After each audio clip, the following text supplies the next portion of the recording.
আসসালামু আলাইকুম। সকল খামারি ভাইদের প্রতি রইল আন্তরিক শুভেচ্ছা ও অভিনন্দন। আজ আমি এই পশুটাকে স্যালাইন দিতে আসলাম। তো স্যালাইন দেওয়ার উদ্দেশ্য হচ্ছে এই পশুটি গত 3 দিন থেকে কিছুই খাচ্ছে না, প্রসাব করতেছে না, পায়খানা করতেছে না। হালকা কোনো রকম প্রসাব করে কিন্তু পায়খানা করতেছে না। তো এই পশুটি ফুড পয়জনিংতে আক্রান্ত। তো আমি চিকিৎসা করতে আসলাম। একে স্যালাইন করব। স্যালাইন করার আগে অবশ্যই তাপমাত্রাটা মাপতে হবে। তাপমাত্রাটা যদি না মাপি তাহলে যে কোনো সময় একটা অ্যাক্সিডেন্ট হতে পারে, হয় গরুটি শর্ট করবে না স্ট্রোক করবে। কারণ তাপমাত্রা বেশি থাকলে আপনার স্যালাইন দেওয়া যাবে না, তাপমাত্রা কম থাকলেও স্যালাইন করা যাবে না। তাপমাত্রা বেশি কম থাক আপনাদেরকে তাপমাত্রাটা নিয়ন্ত্রণ করে আপনাদেরকে স্যালাইন করতে হবে। তো আমি স্যালাইন দেওয়ার জন্য নিয়ে এসেছি এসবি নেট, দ্বিতীয় হচ্ছে ক্যাটাফাস ইঞ্জেকশন, তারপর হচ্ছে Ciprocin, হার্টম্যান saline, Aminovit plus saline set এবং সিরিজ। এগুলো আমি এখন স্যালাইনের মধ্যে ব্যবহার করব। তো স্যালাইন শিরা, এটা কিন্তু শিরা ব্যবহার করতে হবে। যেখানে একটা মোটা রগ আছে এই শিরা, ওই শিরা পথে আপনাদেরকে স্যালাইনটা ব্যবহার করতে হবে। স্যালাইনটা ব্যবহার করার আগে অবশ্যই সেখানে পানি দিয়ে একটু নরম করে নিতে হবে। নেওয়ার পর আপনার স্যালাইন করতে হবে। যেহেতু পশুটি হচ্ছে দাঁড়ানো অবস্থায়, তাই পশুটিকে স্যালাইন করার সময় সে আপনাদেরকে কিন্তু সহজেই সহযোগিতা করবে না, অসহযোগিতাই করবে। আপনার স্যালাইন করতে গেলে আমাদের একটু বিরক্ত করবে, একটু লাফালাফি করবে, লড়াড়ি করবে। তো ওটা সাবধানে স্যালাইনটি করতে হবে। গবাদি পশুকে স্যালাইন করার সময় 3টি জিনিস খুব গুরুত্ব সহকারে দেখতে হয়। তার মধ্যে একটি তাপমাত্রা, আর দ্বিতীয় যে বিষয়টা হচ্ছে সেটা হচ্ছে শরীরটা কোন দিক দিয়ে ঢোকাবেন। কেউ আছে দেহের দিক দিয়ে আপনার ঢোকায়, এটা কিন্তু দেহের দিক দিয়ে ঢোকালে যে কোনো সময় স্ট্রোক করতে পারে।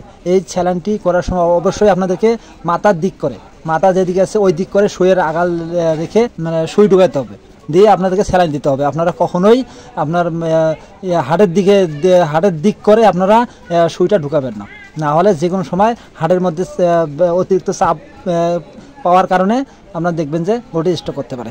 আপনারা দেখবেন ব্লাড আসে কিনা। ব্লাড দেখার জন্য আপনারা নিচে যে সাদা রবারটা চাপ দেবেন, চাপ দিলে দেখবেন ব্লাড আসবে। যদি ব্লাড আসে তাহলে বুঝবেন যে শিরা পথে গেছে, না হলে জায়গাটা ফুলে যাবে। পশুকে স্যালাইন করার সময় তৃতীয় যে বিষয়টা লক্ষ্য রাখতে হবে তা হলো স্পিড। আপনি কোন স্পিডে গবাদি পশুটাকে স্যালাইন দিচ্ছেন। যদি স্পিড একটু বেশি হয় তাহলে দেখবেন একটু লড়াড়ি করবে, একটু ঘাড় টানা দেবে। আর যদি স্পিড কম হয় দেখবেন সে স্বাভাবিক অবস্থায় থাকবে। আমি স্যালাইনটি করতেছি, আপনারা দেখেন গবাদি পশুটি লড়াড়ি করতেছে কিনা। যদি করে আমি কমে দেবো। তো আপনারা অবশ্যই স্যালাইন করার সময় দেখবেন গবাদি পশুটা লড়াড়ি করেনি কিনা। যদি জোরে হয় তাহলে কিন্তু গরুটির সমস্যা হবে, আপনাকে ভালোভাবে স্যালাইন করতে দিবে না। তো আমি স্যালাইনটি করতেছি মিডিয়াম অবস্থায় রেখে। তো আপনারা মিডিয়াম অবস্থায় দেবেন। তো আমাদের যেমন আমরা স্যালাইন দিলে একটু জোরে হলে এক ফোঁটা একটু জোরে পড়লে দেখা যাচ্ছে যে আমাদের গা মাথা সরসরায়। তো গরুর তো একই অবস্থা, তারও তো এই অবস্থা হতে পারে। তো তারও তো জোরে দিলে তারও কিন্তু গা মাথা সরসর হবে, সে ঝাঁকি দেবে। এমন হয় সে মনে করে হট করে একটা স্ট্রোক করতে পারে বা একটা শর্ট করতে পারে। তো আপনারা স্যালাইনটা দেওয়ার সময় অবশ্যই দেবেন যে প্রথমে স্পিডে দেওয়া শুরু করবেন। দেখবেন যে একটু সমস্যা দেখা যাচ্ছে কমে দেবেন, আবার সমস্যা দেখা যাচ্ছে কমে দেবেন, সমস্যা দেখা যাচ্ছে না একটু বাড়ে দেবেন। তো এইভাবে দিলে তাহলে গরুটি আপনার সমস্যা হবে না। তো প্রথমে আমি এসবি নেট ব্যবহার করব 100 ml পুরোটাই দেবো। এসবি নেট হচ্ছে সোডিয়াম এটি ব্যবহার করলে গবাদি পশুর পেটের ভেতরে যে পায়খানাগুলো আছে শক্ত অবস্থায় এগুলো নরম করতে সহায়তা করবে। যেহেতু এর পেটের মধ্যে অনেকগুলো আপনার পায়খানা জমেছে, পায়খানা করতেছে না গ্যাসের কারণে, তো এগুলো নরম করে বের করার জন্য কাজ করবে। এরপর দেবো অ্যামাইনোভেট প্লাস আমি দেবো এখানে হলো 20 ml। তো অ্যামাইনোভেট প্লাস দেবো এখানে হলো 20 ml। তো একটু বেশি দেওয়া যায়, তো আমি একটু কম দেব। তৃতীয় যে ইঞ্জেকশনটা করবো সেটা হলো ক্যাটাফাস 30 ml। ক্যাটাফাস 30 ml 10 cc দেবো হচ্ছে স্যালাইনের মধ্যে, 10 cc দেবো মাংসের মধ্যে।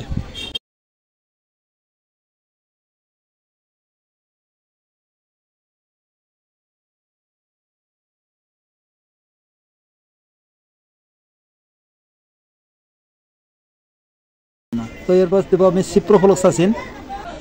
সিপ্রোসিন ইঞ্জেকশনটা দেওয়ার উদ্দেশ্য আছে আমি যে ওষুধগুলো ব্যবহার করলাম এই ওষুধগুলো দ্রুত কাজে ধরার জন্য খুবই কার্যকর হলো সিপ্রোফ্লক্সাসিন সহযোগিতা হিসেবে এখানে চিকিৎসা করবে। তো যেসব আমি মেডিসিন ব্যবহার করলাম এই সব মেডিসিনের কাজ ভালোভাবে ধরে দেওয়ার জন্য সিপ্রোসিনটা খুব ভালো কাজ করে। সিপ্রোসিন আমি ব্যবহার করলাম এখানে 10 ml। স্যালাইনের স্পিডটা একটু মিডিয়াম অবস্থায় রাখবেন। স্যালাইনটা যাচ্ছে যাক, তো আমি মাঝখানে আপনাকে কিছু জিনিস দেখাই যে গত 3 দিনে যেসব ওষুধ এই গরুটাকে খাওয়ানো হয়েছে, তো সেগুলো দেখেন যে এগুলো খাওয়ানোর পরেও আপনার 3 দিন থেকে এই পশুটি পায়খানা করতেছে না, গ্যাস কমতেছে না। ওষুধগুলো দেখেন। এই পশুটাকে গত 3 দিনে যেসব ওষুধ খাওয়ানো হয়েছে সেসব ওষুধ আপনাদেরকে একটু দেখাই। এগুলো ওষুধ খাওয়ানোর পরও এই পশুটি আপনার পায়খানা করেনি, খাওয়ার রুচিও পারেনি। তো এই পশুটাকে প্রথম 3 দিন চিকিৎসা করা হয়েছে ডিটক্স ভেট, তারপর হচ্ছে হার্বোটপ, তারপর হচ্ছে গ্যাসোনিল সিরাপ, তারপর হচ্ছে অ্যান্টাসিড প্লাস, তারপর হচ্ছে DG8, তারপর পোটুমিন, গ্যাসোনিল ট্যাবলেট, নোবোলোড সিরাপ। এত ওষুধ খাওয়ানোর পরেও এই পশুটি একটু পায়খানা করেনি, একটু খাওয়ার রুচিও বাড়েনি। তারপরে আপনার হলো আরও একটি সিরাপ ব্যবহার করা হয়েছে, সেটা হচ্ছে রেনাডা কোম্পানির আরও একটি ওষুধ ব্যবহার করা হয়েছে। আপনার ডক্টরস কোম্পানির আরও একটি ওষুধ ব্যবহার করা হয়েছে, সেটা হচ্ছে রক। এই রকটিও খাওয়ানো হয়েছে। তো ডক্টরস কোম্পানির রক, তো এতগুলো ওষুধ খাওয়ানোর পরও পশুটি আপনার পায়খানা করেনি, গ্যাসটা দূর হয়নি এবং খাওয়ার রুচিটা বাড়েনি, যার ফলে আমি স্যালাইন করা লাগলো। আজ স্যালাইন করতে আসলাম। তো প্রথম দিন থেকে আমি স্যালাইনের কথা বলেছিলাম, তো উনি স্যালাইনটা দিতে চায়নি, ভয় করেছিল যত সম্ভব।